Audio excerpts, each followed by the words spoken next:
ជុំរៀបសួរបងប្អូនគ្រប់ទីទិសទីទាំងអស់បាទខ្ញុំសូមសម្ដែងនៅការគោរពខ្ញុំថ្ងៃនេះសេងរដ្ឋាខ្ញុំឈ្មោះសេងរដ្ឋាហើយខ្ញុំបានមកដល់ទីក្រុងចាស់ទីក្រុងបុរាណដាក់ឈ្មោះថាទីក្រុងលង្កាបុរៈក្នុងសម័យអតីតឥឡូវនេះយើងហៅថាកោះកេរហើយនេះនៅលើកំពូលប្រាសាទធំប្រាសាទ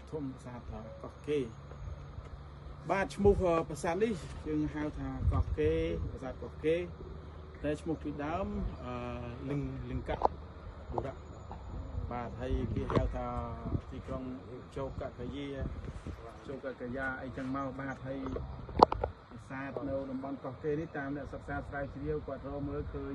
ទាំងទីសក្ការៈដ្ឋានផ្សេងឬក៏កន្លែងគោរពបូជាកន្លែងជា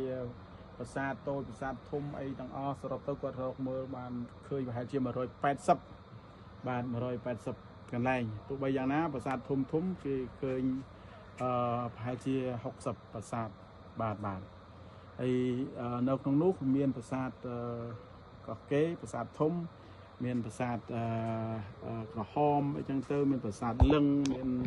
ទាំងប្រាសាទ5ប្រាសាទនាងខ្មៅអីជាដើមបាទប្រាសាទច្រើនកសាងនៅឆ្នាំណាប្រាសាទនៅក្នុងទីនេះបាទការពិតនៅក្នុងសម័យបុរាណទីក្រុងនេះគេអាចចាត់ទុកថាជាទីក្រុងទំនើបមួយដ៏ល្បីល្បាញដែរក្នុងរយៈពេល20ឆ្នាំគឺពីឆ្នាំ921ដល់ឆ្នាំ944នៅក្នុងរជ្ជកាលរបស់ព្រះមហាក្សត្រទ្រង់ព្រះនាមថាជ័យវរ្ម័នទី4ដែលត្រូវជាប្អូនថ្លៃរបស់ព្រះបាទយសោវរ្ម័នទី1បាទហើយភរិយាអគ្គមហេសីរបស់ព្រះបាទជ័យវរ្ម័នទី4ឈ្មោះថាជ័យទេវីដែលត្រូវជាប្អូនបង្កើតរបស់ព្រះបាទយសោវរ្ម័នទី1ដែលបានកសាងប្រាសាទភ្នំគឺប្រាសាទភ្នំបាខែងអញ្ចឹងទៅប្រាសាទជ័យវរ្ម័ន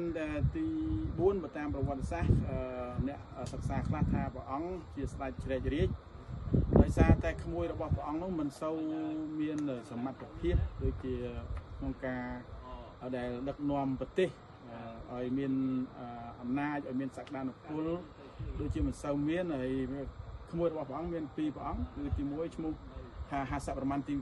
1ហើយទី2ឈ្មោះអេសានវរ្ម័នទី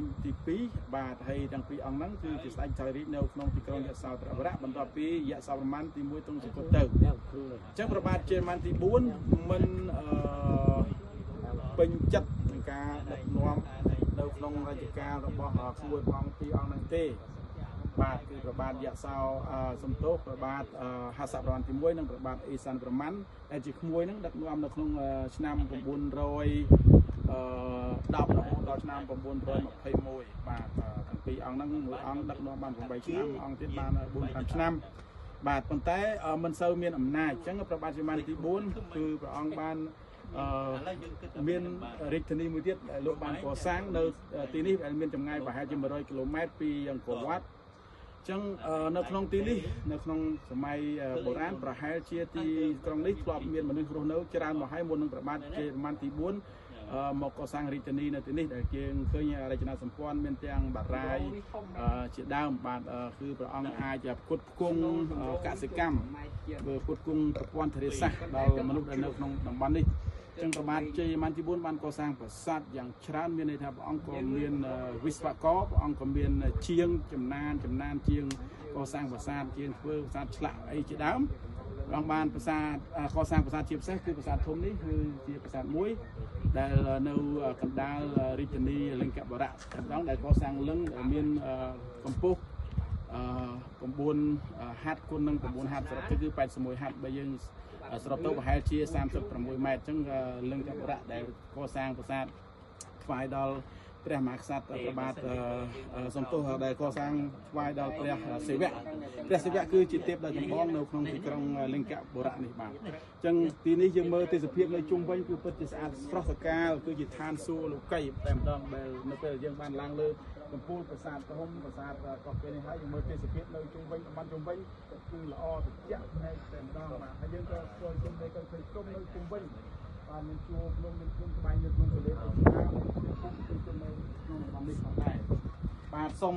ជម្រាបថានៅក្នុងទីក្រុងនេះក្នុងសម័យដើមឈ្មោះលឹងកັບរៈប៉ុន្តែអ្នកខ្លះហៅថាជោគវិហារឬក៏ប្រាសាទកោះកេរហើយប្រាសាទនេះតំបន់នេះកោះកេរនេះត្រូវបានចុះក្នុងបញ្ជីបេតិកភណ្ឌពិភពលោករួចហើយបាទនៅក្នុងឆ្នាំ2023បាទ2023ដែលបានចុះនៅក្នុងបេតិកភណ្ឌពិភពលោកបាទសូមអរគុណលោកអ្នកនាងកញ្ញាបាទដែលបានទស្សនា